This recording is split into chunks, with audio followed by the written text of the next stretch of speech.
क्या जब हमारे हाथ में कॉपी किताब हो तभी हम पढ़ सकते हैं, तभी हम सीख सकते हैं? तो नहीं, ऐसा बिल्कुल नहीं है, ठीक है।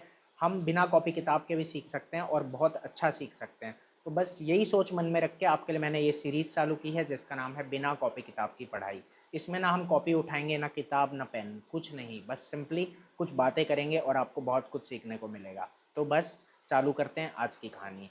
आज हम क्या पढ़ने जा रहे हैं? देखो, आज का मेरा सवाल आपसे ये है कि हम डिवाइड क्यों करते हैं, ठीक है। क्वेश्चन क्या है कि हम डिवाइड क्यों करते हैं। अब इसमें कुछ बच्चे कहते हैं कि आंसर निकालने के लिए करते हैं। चलो ठीक है, मान लिया आपकी बात, आंसर निकालने के लिए करते हैं, ठीक है। लेकिन वो आंसर हमें बताता क्या है? क्वेश्चन ये है कि वो आंसर हमें क्या बताता है, ठीक है।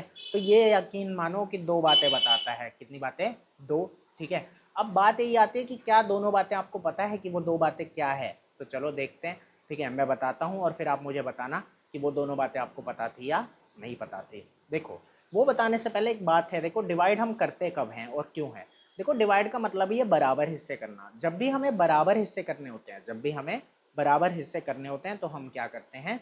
डिवाइड, ठीक है। इतनी बात आपको समझ में आई होगी कि बराबर हिस्से करने के लिए डिवाइड किया जाता है। अब मैंने आपको कहा था कि डिवाइड का आंसर हमें दो बातें बताता है, तो ज़रा उस पर ध्यान दो। एक एग्जाम्पल की मदद से समझते हैं, ठीक है। जैसे मैंने कहा 12 डिवाइडेड बाय 3, 12 डिवाइडेड बाय 3 कितना आता है? 4 आता है, ठीक है। तो ये 4 हमें क्या बता रहा है? हमें ये सीखना है।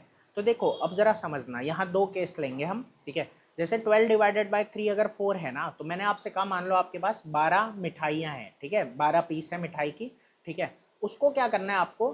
तीन बराबर हिस्सों में बांटना है, मतलब तीन डब्बों में भरना है, तीन डब्बों में भरना है, ठीक है। तो आप क्या करोगे? आप क्या करोगे कि हर एक डब्बे में 4 डाल दोगे। ये आंसर जो आपका आया था ना 4, वो यही आया था कि एक हिस्सा कितने का। अगर मुझे 12 के 3 बराबर हिस्से करने हैं तो एक हिस्सा कितने का? ठीक है, 4 का।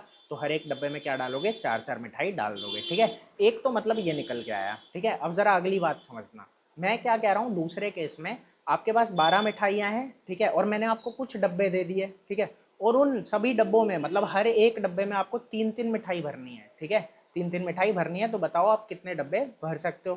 तो आप यहाँ 4 डब्बे भर पाओगे, ठीक है।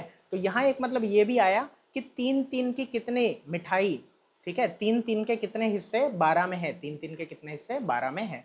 तो एक तो ये कि 12 के 3 बराबर हिस्से करने हैं तो एक हिस्सा 4 का, और एक ये कि 3 3 के कितने हिस्से हम कर सकते हैं 12 में, ठीक है। 12 में 3 3 के कितने हिस्से कर सकते हैं। तो अच्छे से आपको ये दोनों बातें समझ आई होगी, मज़ा आया होगा। तो ये भी बात एक होती है, ठीक है। डिवाइड हमें दो बातें ये बताता है। तो बस आज के लिए इतना ही, अगली वीडियो में मिलेंगे जो इससे भी ज़्यादा मज़ेदार होगी। तो इसको लाइक कर देना और चैनल को सब्सक्राइब कर लेना। बस आज के लिए इतना ही।